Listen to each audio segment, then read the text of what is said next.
Donc aujourd'hui, nous allons corriger le bac 2023, session normale, exercice numéro 4. Donc c'est sonorité et vibration. Exercice 4 qui est noté sur 5 points. Exercice 4. Noté sur 5 points. C'est sonorité et vibration. C'est deux parties. Maintenant, nous avons quoi? Les deux questions 1 et 2 de l'exercice sont indépendantes. On place à l'intérieur d'une bobine longue, aspire carré de longueur, notre côté A égale à 4 cm. En 1, la bobine est traversée par un courant d'intensité constante qui crée un champ magnétique B qui est égal à 2 Tesla. Maintenant, il demande quoi? Il demande d'exprimer le filet magnétique à travers la sphère en fonction de B et de A, c'est-à-dire le côté, et calculer sa valeur. Donc, on va d'abord écrire les données. Nous avons quoi? On a le côté A qui est égal à 10 cm. Le côté A égal à 10 cm. Et B égale à 2 Tesla. Nous avons B égale à 2 Tesla. Et voici la figure. Nous avons petit 1 en 1. Il demande l'expression du filet magnétique. Donc l'expression du filet magnétique. L'expression du filet magnétique à travers la sphère. Donc nous avons ici une bobine carrée. Et ça, c'est la sphère. Nous avons ici le sens de I, le sens du courant I. Et ici, c'est un carré de côté A. Ils ont donné encore le sens positif. Attention, il ne faut pas dire, faut pas croire que c'est le sens de B. Non, non, il ne faut pas dire donc B est rentrant. Non, non. Ça, c'est le sens positif soit J. Voici la sphère et le sens du courant. Donc, en utilisant la règle de la main droite, donc on place comme ça la main, on va dire que B est sortant. Donc ici, nous avons B sortant. Le champ magnétique B qui est sortant, qui est appliqué au centre de la sphère. Non, oui, de la sphère. Maintenant, ici, le sens de N, la normale. On regarde le sens positif encore, on place comme ça. Donc on va dire encore que N est sortant aussi. N est sortant, B est sortant. Donc N est sortant, B sortant. Donc les deux ont le même sens. Parce que nous avons déjà, bon je dessine très mal. Vous avez ça, juste pour vous donner un exemple seulement. Donc ça, c'est le sens de N. Et ça, c'est le sens positif. Donc quand on place comme ça la main, on va voir donc le sens positif soit J. Donc directement on déduit que N est sortant. De même encore, ici encore, ça encore, quand on fait encore un autre dessin.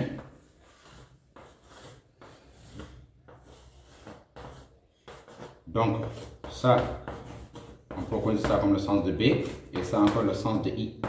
Donc c'est la règle de la main droite. Donc on place ça comme ça encore sur la sphère. Donc on trouve directement le sens de B. Donc B est sortant, N est sortant. Donc à partir de là, nous pouvons maintenant dire le sens de filet, non, l'expression du filet. On sait que l'expression du filet, le filet magnétique est égal à N, ça veut dire N de la sphère, je vais appeler ça N', SB, cos de l'angle compris entre B et N, voici la formule. Donc le filet est égal à N, ça veut dire le nombre de sphères. Vous voyez, le nombre de sphères de la petite bobine. Maintenant, SB, ça veut dire le champ magnétique B, cos de l'angle compris entre N et B. N veut dire la normale. Maintenant, ici, comme nous avons une seule bobine qui est à l'intérieur, donc comporte une seule sphère, donc on va dire que N ici est égal à 1. N' est égal à 1. Parce que regardez, je vais relire ça. On place à l'intérieur d'une bobine longue une spire carrée, avec une seule spire carrée, donc n égale à 1. Maintenant, spire carrée, donc ici la surface c'est côté fois côté.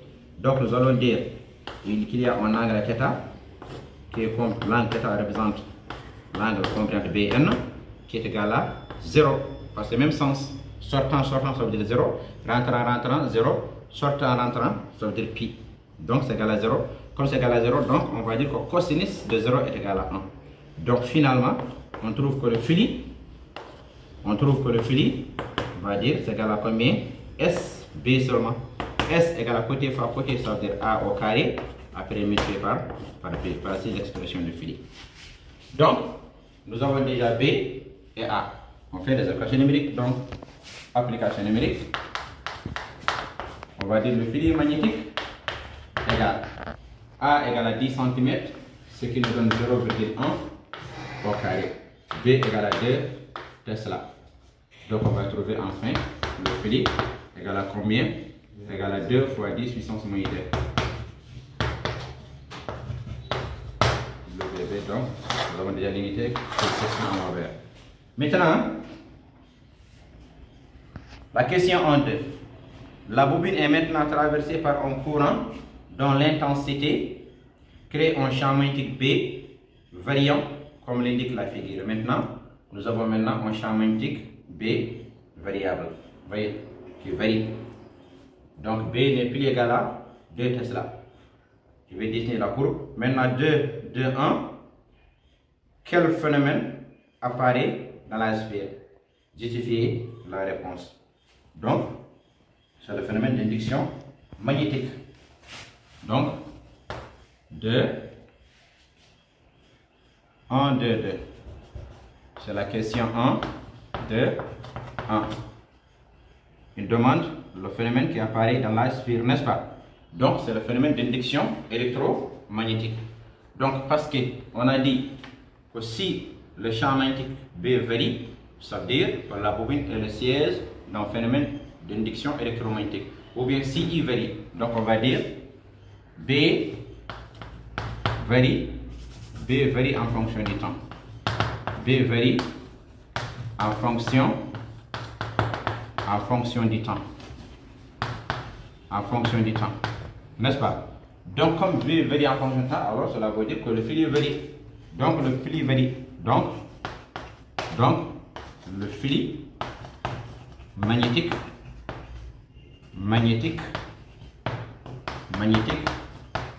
varie aussi. Vous avez compris? Donc, comme B varie, ça veut dire que le fil magnétique varie parce que le fil est égal à A multiplié par B. Les deux sont proportionnels. Donc, comme le fil varie, on va dire donc que la bobine est le siège d'un phénomène d'induction électromagnétique. Donc, ils ont demandé quel est le phénomène qui apparaît dans la sphère, n'est-ce pas? Donc la bobine, la sphère, hein, vous voyez, est le siège d'un phénomène électromagnétique. Donc, le phénomène qui apparaît dans la sphère est le phénomène d'induction électromagnétique. Donc, on va dire alors, il s'agit d'un phénomène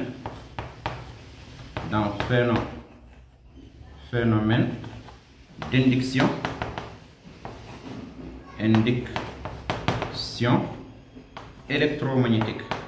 électromagnétique.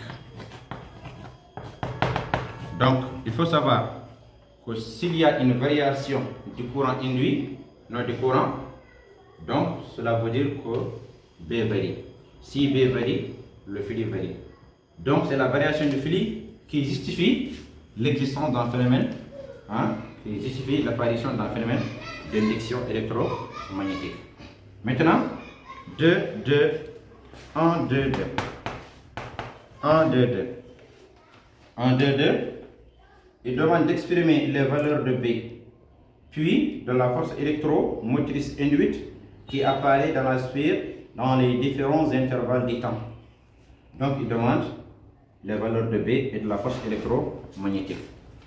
Les expressions de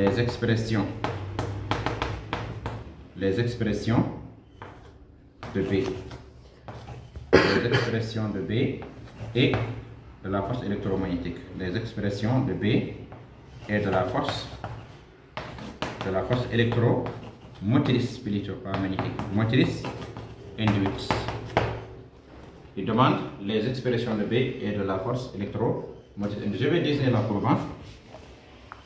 Vous n'êtes pas obligé de dessiner ça, mais moi je dois dessiner pour expliquer. Hein. C'est bon. Donc vous avez ici T en secondes et B en Tesla. Donc B varie en fonction du temps. 1, 2, 3. 1, 2, 3. Vous avez ici 1, 0, 2, 3. Donc vous avez ça. Après, ça c'est 1, 2, 1, 2, 1, 2, 3. Donc, ça c'est 2. C'est 3 cordes, donc c'est 6. C'est 2, 4, 6. Après, ici 8. Vous avez 8. Donc ça remonte jusqu'à comme ça.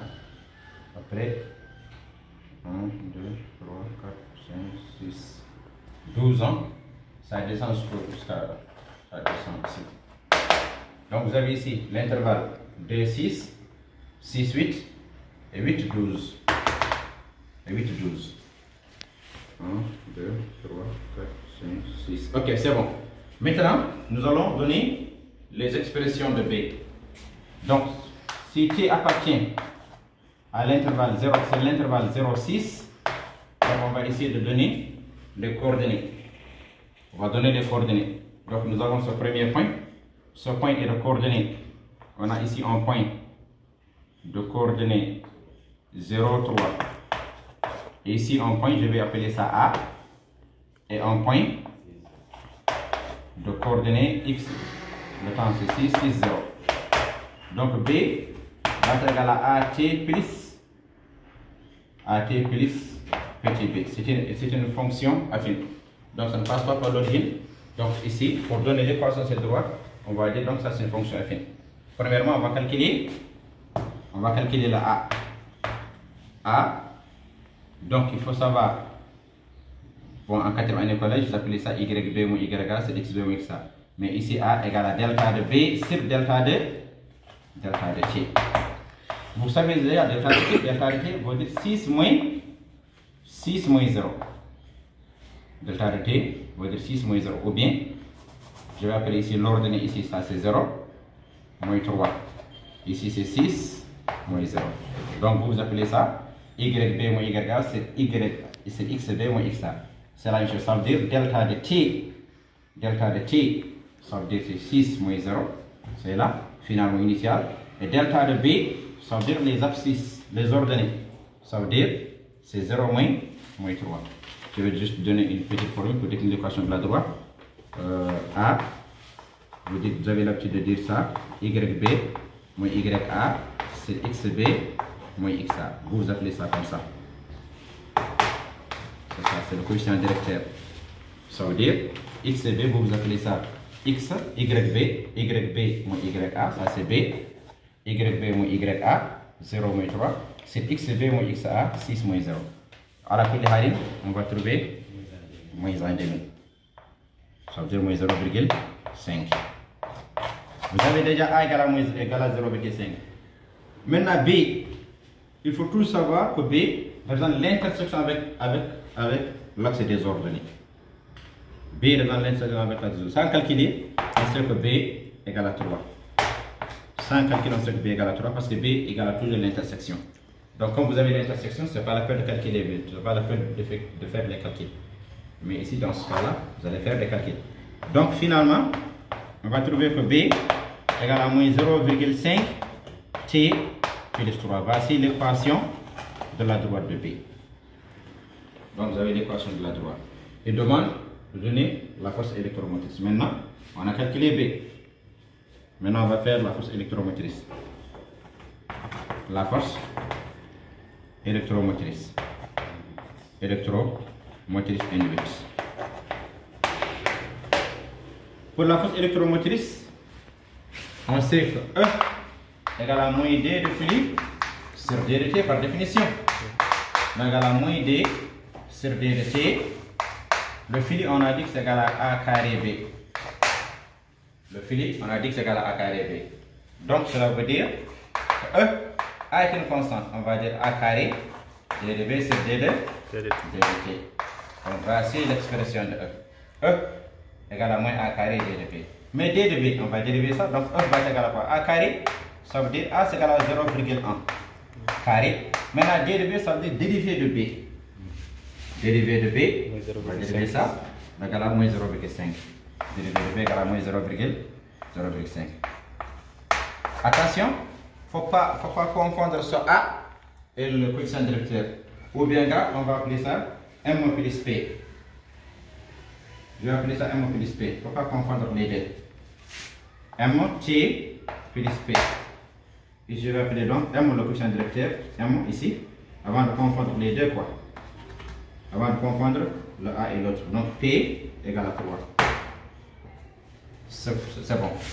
C'est déjà bon. Donc E va être égal à combien? On va trouver 5 fois 10 puissance moins 3. 5 fois 10 puissance moins 3 volts. Donc ça c'est pour cet intervalle. Maintenant on va donner encore l'expression de B.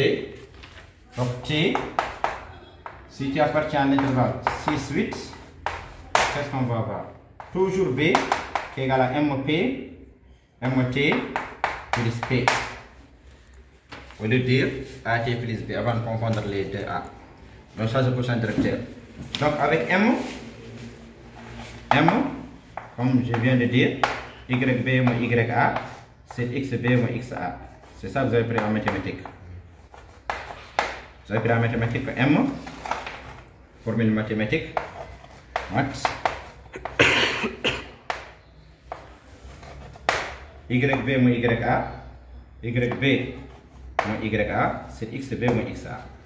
Donc on va donner donc 2 points, on va choisir 2 points. On va choisir ce point là comme le point A.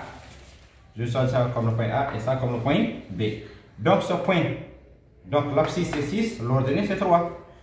Donc je vais prendre A de coordonnée 6 et 3. Non, 6 et 0. Ce point de coordonnée, l'abscisse c'est 6, mais l'ordonnée égale à 0. Ce point là. Abscisse 6, mais ordonnée. Le point A de coordonnée 6, non, d'abscisse 6, l'ordonnée 0. Et le point B d'abscisse 8, ordonnée 3. Donc on va dire, on va calculer M. On va dire M égale YB égale à 3, YA égale à 0. YB, YA. Maintenant c'est XB, XA. 8 moins 6. 8 moins 6. Égale à 3 sur 2 qui est égal à 1,5. On trouve ici 1,5, 3 demi. On a trouvé M. Maintenant ça reste P. On remplace. B égale 1,5 T plus P. Maintenant pour calculer le P, on choisit un point. On choisit soit le point A ou bien le point B. Soit sur le point A c'est plus facile. Donc ici A, point A est plus facile. Donc 6, 0. Donc ici on a, ça c'est l'ordonnée Y. Attention, c'est B qui représente Y. On va donc ça c'est B égale à 0 et T égale à 6. On remplace ici B par 0.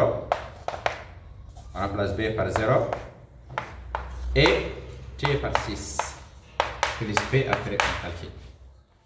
Maintenant 1,5 fois 6 nous donne 9 plus P. Donc finalement P égale à moins 9. Après on va dire B égale 1,5 T moins 9. Voici B. Donc c'est l'équation de la droite. Donc c'est le programme quatrième. Donc ici on a ça c'est B, ça c'est T, B, T, B. Vous voyez? Donc on a choisi 2 points. Maintenant, la force électromotrice. La force électromotrice induite. Donc E égale à toujours, on a dit E égale à moins A carré D de B sur D de T, le champ magnétique B. Maintenant on calcule E égale moins 0,1 au carré multiplié par 1,5 Donc E égale à moins 1,5 fois distance moins 2 volts. Et la question suivante, ou bien même pourquoi même 15 10 puissance moins 3. E, comme là-bas on a trouvé 10 puissance moins 3, on va dire 15 10 puissance moins 3 volts. Maintenant, ça reste encore l'intervalle 8 et 12. L'intervalle 8 et 12. Donc toujours l'équation de la droite. On va dire T appartient à l'intervalle 8 et 12 secondes.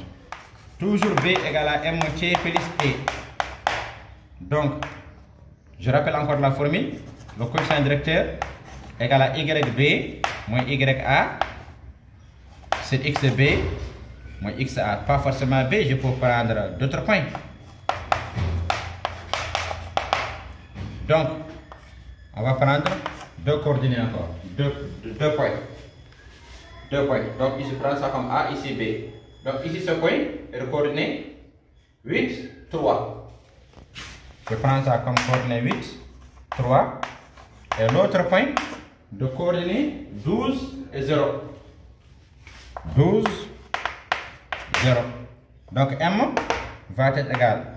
Donc la différence entre les ordonnées 0 moins 3 et 12 moins 8 égale à moins 3 divisé par 4 égale à moins 0,115.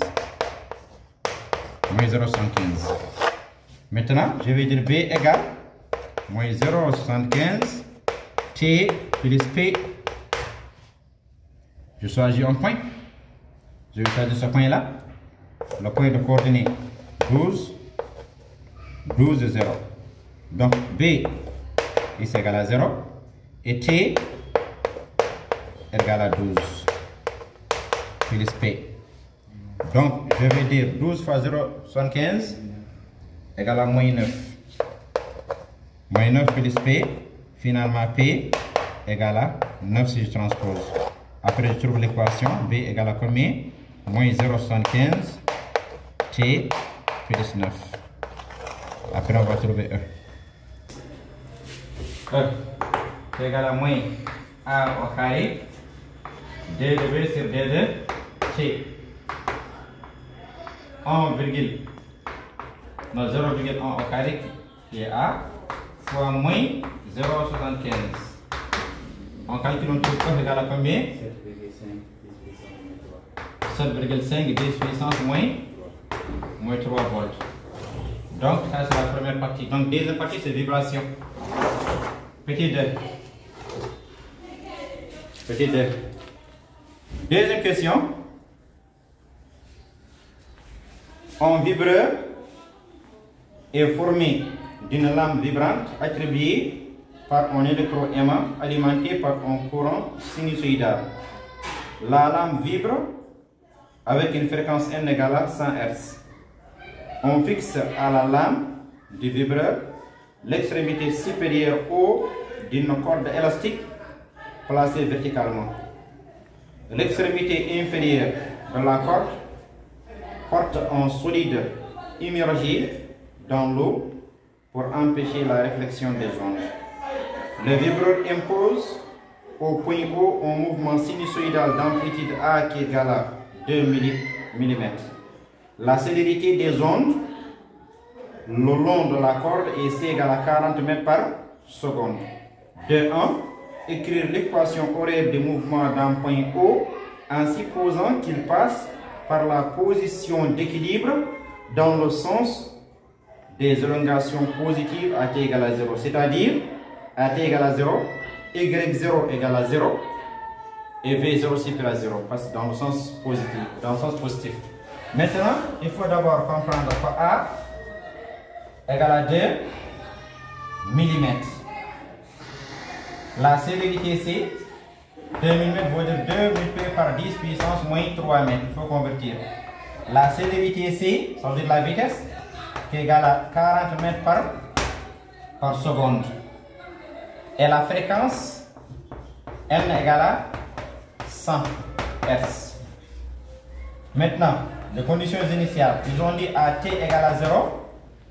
Donc, ils passent par la position d'équilibre. Position d'équilibre veut dire y0 égale à 0. y0 égale à 0. Et dans le sens positif, ça veut dire v0 supérieur à 0. Donc, ça, c'est les conditions initiales. Donc, il faut revoir vos cours. Maintenant, nous avons quoi? 2 1. L'équation horaire. Il demande de déterminer l'équation horaire des mouvements. Déterminer l'équation horaire des mouvements d'un point O. Cela veut dire que YO égale à cos de oméga t plus phi O. Nous avons déjà A. Maintenant, oméga égale à quoi? Oméga, on peut dire égal à 2pi multiplié par n. Cela veut dire que c'est égal à 2pi multiplié par 100. Ça nous donne oméga égale à 200 pi radian par seconde. Ça, c'est la valeur de oméga. Et cos de phi O, la phase initiale. Cos de phi O égale à YO divisé par Y max. Cela veut dire égal à YO, Y0 sur A. Y0 égale à 0, donc ça nous donne 0. Donc phi O égale à plus ou moins pi sur 2. Si cos de phi égale à 0, cela veut dire que phi égale à pi sur 2 ou bien moins pi sur 2. Comme la vitesse V0 est supérieure à 0, donc cela veut dire que phi est négatif. Donc la phase phi est négative. Hein? Moins pi sur 2. Donc finalement, YO va être égal à 2 multiplié par 10 puissance moins 3 cosinus de 200 pi t moins pi sur 2. Voici l'équation horaire de Y. Bac 2023. C'est tellement facile. Inch'Allah, avec le dédié, tout ira. Donc, bismillah. 2, écrire l'équation horaire d'un mouvement. Du mouvement d'un point M situé à x égale à 30 cm de haut. Calculer sa vitesse maximale. Ok? Donc, qu'est-ce que nous avons? 2, 1. 2, l'équation horaire du point M.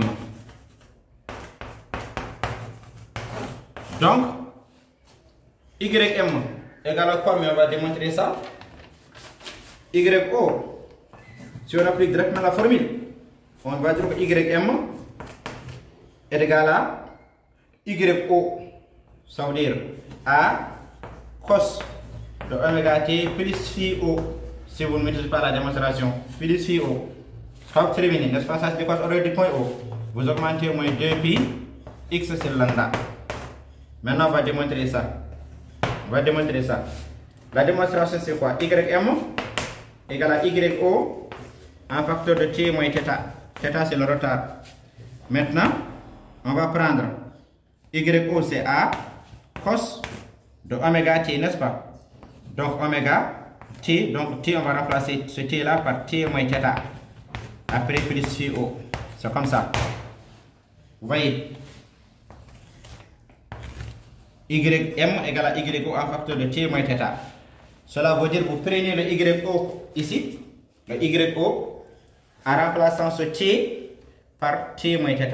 Donc, au lieu d'écrire ici oméga t, on écrit oméga t moins θ, en facteur t moins θ. Après, on développe l'oméga. Oméga fois t égale à oméga t. Oméga fois θ égale à oméga θ. Donc, on va dire que YM égale à cos de oméga t moins oméga θ plus phi O. On va dire égal à cos de oméga t. Mais oméga égale à 2 pi sur t. Θ égale à x sur v ou x sur c. C'est la même chose. Vous avez compris? Θ.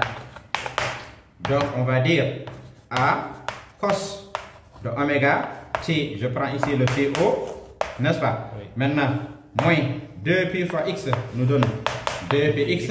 T, c fois t égale à lambda. C'est ça. Donc on prend la première partie de la YO, après on augmente cette partie-là. Maintenant, application numérique. On va d'abord calculer lambda. Lambda égale à C sur égale à C sur N. Lambda égale à V fois T. Lambda égale à C fois T, ça veut dire V fois T. Mais T est l'inverse de N, donc c'est C sur N. C'est la même chose, de compris. Lambda égale à C fois T, mais T égale à, ou bien encore lambda égale à C sur N. Donc comme nous avons N, on va appliquer ça. Donc lambda est égal à C qui est égal à 40, N égale à 100, ça nous donne 0,4 mètres. Voici lambda. Lambda égale à 0,4 mètres. Maintenant, application numérique, on va dire donc YM égale 2 multiplié par 10 puissance moins 3 en facteur de 200 pt.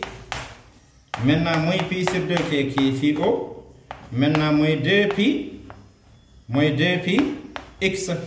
X est égal. X égale à combien? X égale à 30 cm. 30 cm vaut de 0,3 divisé par 0,4. Maintenant, on calcule tout ça, cette partie-là. On va donc YM égale 2 multiplié par 10 puissance moins 3 fois 200 pi t. On a oublié le pi, 200 pi t. Après, donc ici nous avons 2 fois 3 égale à 6.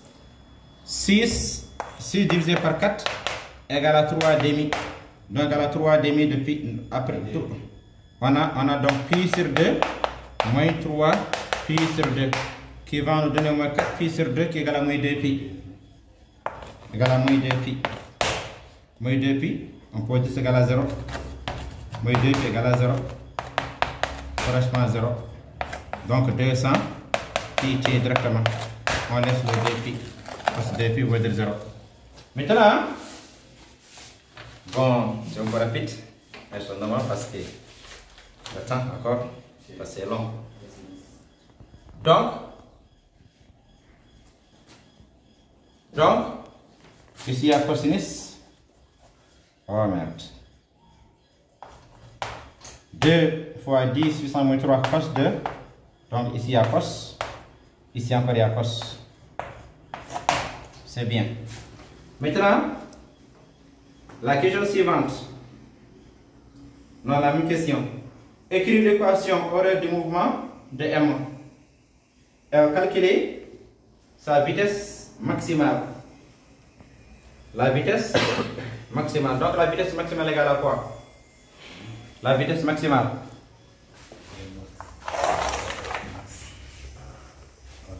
V, la vitesse maximale.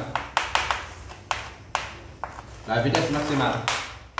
V max égale à combien? Égale à oméga x max. La vitesse maximale est égale à oméga x max. Donc, c'est une formule directe. Donc, V max égale à combien oméga? On a dit égale à 200 pi multiplié par x max. Donc, on va dire égale à oméga A. On va dire oméga y max, comme on est sur le mouvement vibratoire. C'est oméga x max, mouvement. Donc, mais ici on va dire oméga x max, donc c'est oméga A. Parce que l'amplitude maximale est égale à A. Donc, multiplié par combien?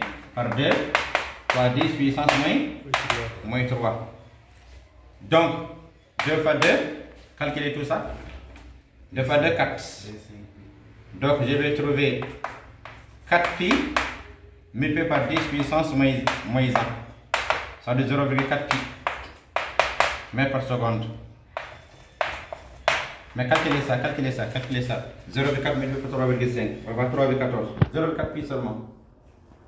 Donc la troisième question, la question 2.3. La question 2.3, il demande de comparer les mouvements du point M et d'un point N situé à 500 cm de haut. Donc ici, comparaison. Égal à combien? 1,25 mètres par seconde. Ok, c'est bon. Ça, c'est la vitesse maximale. Donc, il demande de comparer les mouvements. Donc, comparaison. Donc, on va comparer. Comparaison des mouvements. Donc, on a déjà XM qui est égal à 30 cm et XN qui est égal à 50 cm. Ça veut dire l'état vibratoire. Donc, si nous demandons de faire la comparaison du mouvement, on peut utiliser, il y a deux méthodes. Hein? Il y a delta de, on peut utiliser le déphasage, mais ici on peut utiliser delta de X. On calcule delta de X sur lambda. Delta de X sur lambda. Delta X, ça veut dire donc XN moins XM sur lambda. Cela veut dire c'est égal à 50, 0,5 moins 0,3 sur 0,4. Donc on va dire delta de X sur lambda donc égal à 1 demi. Donc on va tirer delta de X. Delta de X égale à lambda sur 2. Si on trouve lambda sur 2, on va dire opposition de phase. Parce que si on trouve K lambda, ça veut dire en phase 2K plus un facteur de pi sur 2, un facteur de lambda sur 2, opposition de phase. Lambda sur 4, on va dire quadrature de phase. Donc M et N sont en opposition de phase. En opposition de phase. Maintenant, la question, ça ne se termine pas. La question 2-4. La question 2-4. La corde est éclairée par un stroboscope. Donc, il demande qu'observe-t-on si la fréquence NE de l'appareil prend les valeurs NE égale à 200, NE égale à 99, NE égale à 50. Donc, soit on a un mouvement ralenti dans le sens direct, ou bien un mouvement ralenti dans le sens indirect, ou bien un mouvement unique et immobile. N'est-ce pas? Donc, observation. Donc ici, premièrement, on va comparer les N. N égale à 200 S. N'est-ce pas? Ça c'est NE. Mais N égale à combien? Égale à 100 S. On voit directement que NE égale à 2 fois N. Donc ici, on a un mouvement. On a un mouvement unique et immobile. Un mouvement unique et immobile. Immobile. Donc si on a N, E égale à KN, donc ça correspond à NE qui est égal à K multiplié par N, donc un mouvement unique et immobile. Donc on a dit que si l'autre encore, regardez, on a NE égale à 99 Hz, n'est-ce pas? Et N égale à 100. Donc N est légèrement inférieur, n'est-ce pas? Donc un mouvement ralenti dans le sens indirect. Vous avez compris? Donc, on va dire N est légèrement supérieur, n'est-ce pas, à NE. Donc mouvement ralenti, n'est-ce pas? Ralenti dans le sens indirect. Dans le sens, ils ont amené presque tout le chapitre. Dans le sens indirect, c'est un bon bac. Indirect. Maintenant, dans le sens indirect. Non, dans le sens direct. Parce que c'est N qui est supérieur. Si N est légèrement inférieur, on va dire dans le sens indirect, mais légèrement supérieur dans le sens direct. Maintenant, le troisième, c'est NE qui est égal à 50 Hz. Et N égale à 100. Donc, c'est la même chose. Donc, mouvement unique et immobile. Parce que cette fois-ci encore, N égale à 2 NE. Vous voyez, c'est la même chose. Ça veut dire N égale à K fois NE. Donc, mouvement unique et immobile. et immobile. Donc, si vous avez des questions, vous pouvez poser. Inch'Allah, pas de problème. Donc, bonne journée.